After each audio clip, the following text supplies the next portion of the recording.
दुसरी चरण संतांची त्यांच्या कृपादान कथेचा विस्तार बाबाजी सद्गुरु दास तुकार अलंकापुरी रम्य सिंहासनस्थं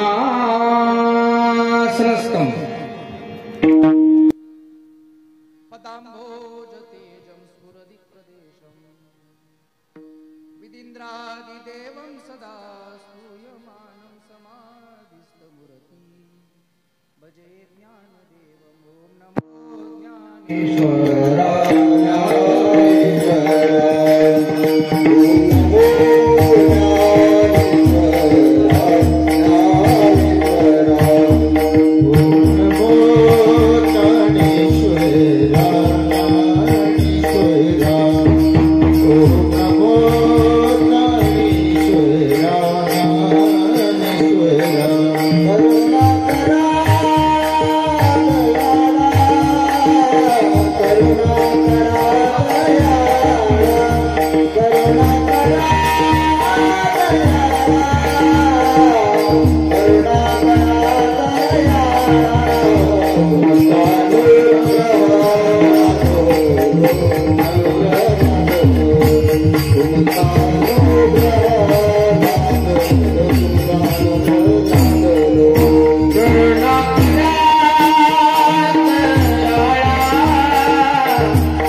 जिथे ज्ञान विज्ञान संजीव होते,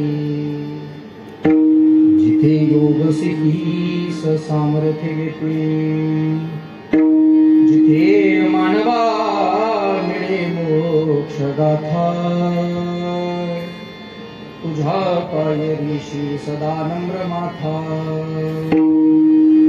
नवे फूल अश्वत्थ वृक्षास आले, जिथे गीत ओवी सहे वेद झाले,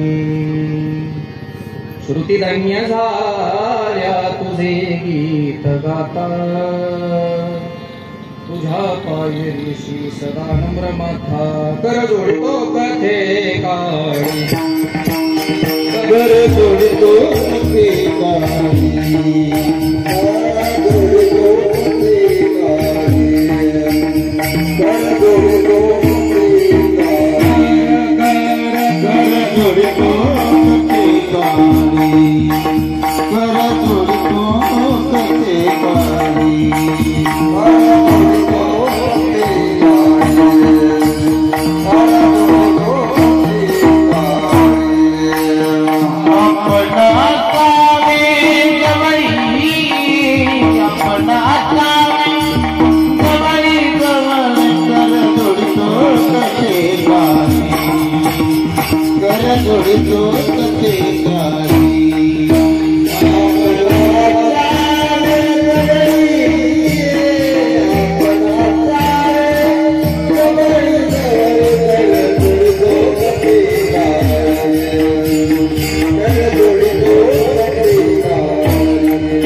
जय नारायण जय जय नारायण नारायण.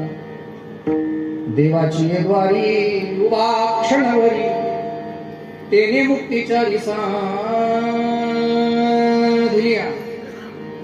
हरिमुखे म्हणा पुण्याची गणना कोण करी. प्राप्त प्रसंगी कीर्तन रूपी सरेकरता निवडलेला अभंग. कैवल्य साम्राज्य चक्रवर्ती विश्वमौली ज्ञानोबराय यांचे असणारे खरे अर्थानं पटशिष्य, ज्यांच्या निवासाला दक्षिण काशी असं संबोधलं जातं, त्यांच्या साहित्याला पंचदशी असं मानलं जातं,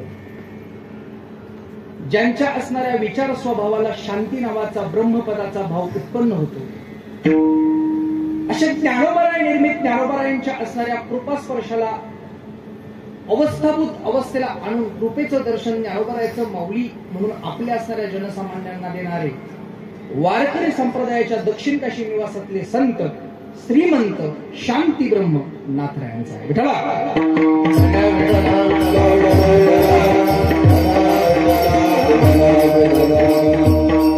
धरी अवतार विश्वतारा वया अत्रीची अनुसया बरोबर. ऋतुकाळ हेमंत नक्षत्र रोहिणी शुक्ल पक्ष दिनी पूर्णतिथी.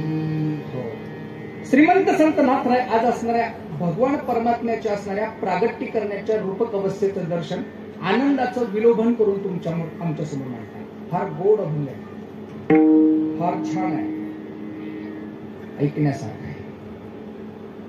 वारकरी संप्रदाय प्रेरित अवस्थेमध्ये येत असताना भगवान दत्तात्रयांच्या असणाऱ्या अस्थिकलशाचा मंडप आज जर पौर्णिमेच्या तिथीने भरत असेल तर मला वाटतं त्याचं साक्षेपी चिंतन होतं म्हणजे ते कीर्तनाने. आणि 4 ते 6चं कीर्तन आणि 6 वाजता भगवान दत्तात्रयांच्या जन्मोत्सवाचा पुष्पवृष्टीचा असणारा सोहळा तुमच्या आमच्या अंतर्गत सांभाळत असताना त्या जीवत्व देहाचा असणारा देवाचं प्रागट्यीकरण देहानं पाहावं याला म्हणावं खऱ्या अर्थात जन्माचा सोहळा. विठ्ठला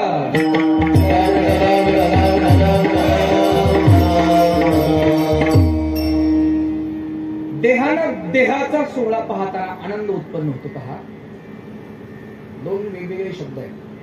देह शब्द वेगळा आहे आणि देव शब्द देहानं.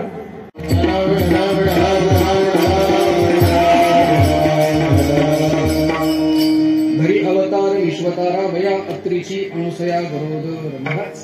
वास्तविकतेनं वारकरी संप्रदायाच्या दृष्टीने आजचा दिवस अनन्य साधारण महत्वाचा आहे. का?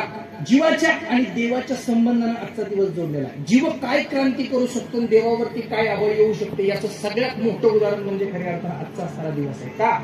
जीवाने केलेली क्रांती, लक्ष देऊन ऐकलं तर जीवाने केलेली क्रांती देवाला भारी पडली. देवाला जिथं जड गेलं ते जड जाणं ज्या निमित्तानं झालं ते जीवाने केलेल्या क्रांतीचं जड जाणं म्हणजे खऱ्या अर्थानं दत्त जन्माचा सोहळा आहे. विठ्ठला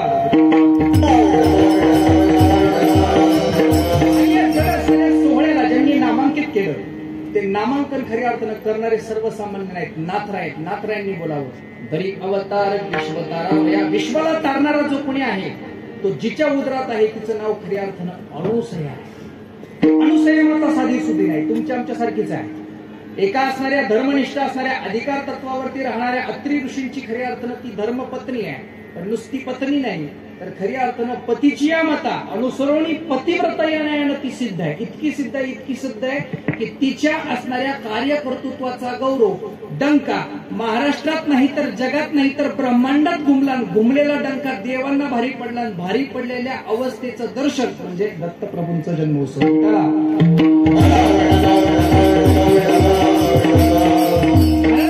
वर्णन करतायत. ऋतुकाळ हेमंत कधी भारी पडलाय? शुक्ल पक्ष दिनी पूर्ण तिथीवरती खऱ्या अर्थानं भारी पडलेला प्रसंग आहे. पण साधा सुद्धा नाही.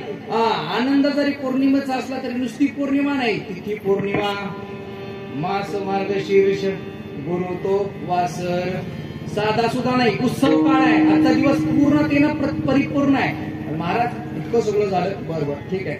तिथी मिळाली पौर्णिमा, बर. मास मिळाला मार्गशीर्ष, बर. ऋतू काळ मिळाला, हेमंत मिळाला, सगळंच मिळालं. पण महाराज या सगळ्या असणाऱ्या कृपेचं भारी पण काय झालं? मगापासून भारी पडलं देवांना. देवांना भारी पडलं, साधं सुद्धा नाही भारी पडलं, किती भारी पडलं नाथ महाराज सांगतात आता सुद्धा आता येता आलं नाही, मग किती येता आलं, परिपूर्णतेच ये नाही. एका जनार्दनी पूर्ण अवतार, निर्गुण निराकार अवतारले. ऋतुकाळ हेमंत नक्षत्र रोहिणी, शुक्ल पक्ष दिनी पूर्ण तिथी.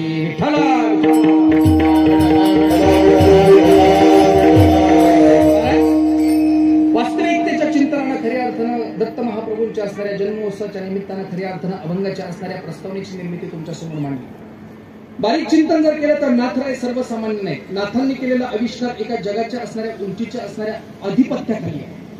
आपल्याला असं सहज वाटतं की खऱ्या अर्थानं अनुसया मातेचं असणारं पातिव्रत्य सर्वसामान्य आहे, पण ते इतकं सर्वसामान्य नाही.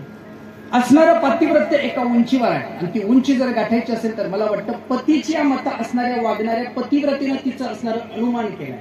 किती गोड अनुमान आहे. बारकाईने जर पाहिलं, आता पतिव्रता राहिली,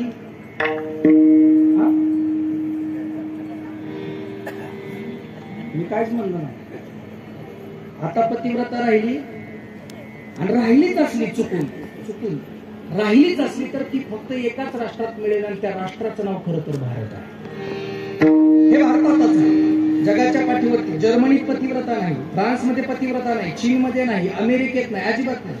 पतिव्रता धर्म जिथं सांभाळा. मुळात ही आपली देव साधू संतांची भूमिका आहे आणि ही भूमी इतकी पवित्र आहे. पवित्र ते कुळ, पावन तो देश, जेथे हरीचे. हे कुणी कुणाच्या घरी जन्माला यायला मोकळं नाही आणि देह जीवाच्या निमित्तानं जन्माला यायला जर कुळ पवित्र पाहत असेल तर माझा प्रश्न असा आहे, देव जन्माला यायला किती याचना, किती अवस्था पाहत असेल. पण महाराज इतक्या जरी याचना पाहत असला तरी पतीच्या असणाऱ्या अनुसंधान अवस्थेमध्ये या नात्याला मात्र एक मोठ्या प्रमाणावरचा गोडवा आहे. हा गोडवा सर्वसामान्यपणे नाही का, कुठेही अवताराला यायला तो मोकळा नाही, पण तरी सुद्धा आला तर तो सुखाव अवस्था निर्माण केल्याशिवाय राहणार नाही. आणि सुखाव अवस्था तो एकासाठीच करतो, त्यांना भक्त असं म्हणतात. आणि भक्ताच्या सुखाकरता तो काय करेल याची गंती, काय करेल,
सांगता येत नाही. अशातलाच एक भक्त आहे आणि त्या भक्ताचं नाव श्रीमंत संत नाथराय आहे.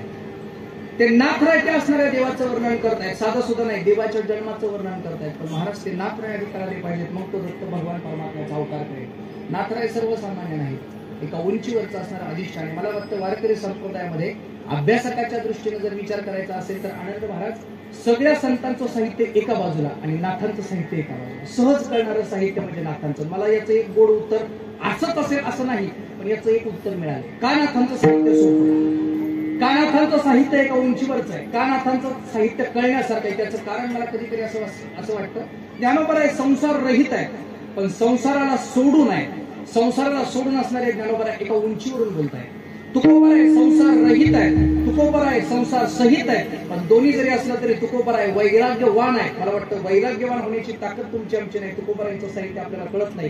पण मला वाटतं साधू संतांच्या दृष्टीने जर बारकाईने विचार केला तर संत चरित्राचा भाव जर तुम्ही पडताळला तर ज्यांच्या आयुष्यामध्ये फक्त परमार्थच सुलभ झाला, नाही परमार्थाबरोबर ज्यांचा संसारही सुलभ झाला, त्या संसार रूपी आणि परमार्थ रूपी असणाऱ्या कलशावरती विराजमान जर कोणते संत असतील तर ते खऱ्या अर्थानं श्रीमंत नाथराय आहेत.